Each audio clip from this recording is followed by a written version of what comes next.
Gece oyaq olanlara dəymeyin. Qəribə gəlməsin davranışları.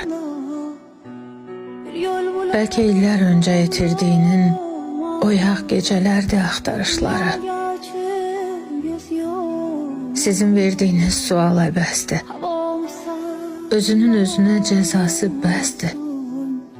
Arzuları, istəkləri şikəsdir. Yastığından qurumur gözyaşları. Bəlkə də istəmir axşamlar düşə. Ümidləri axşamlarla görüşə. İnanmır ki bahar dönə, ötüşə, küsüb taleyinin qaranquşları. Saralır bənizi, solur gözləri. Leysan buludları olur gözləri. Anidən kövrəlir, dolur gözləri. Yazıq görkəm alır şux baxışları. Talih eləməsin pərt adamları. Həsrətdir yuxuya dərd adamları. Gecələr kövrəldir sərt adamları.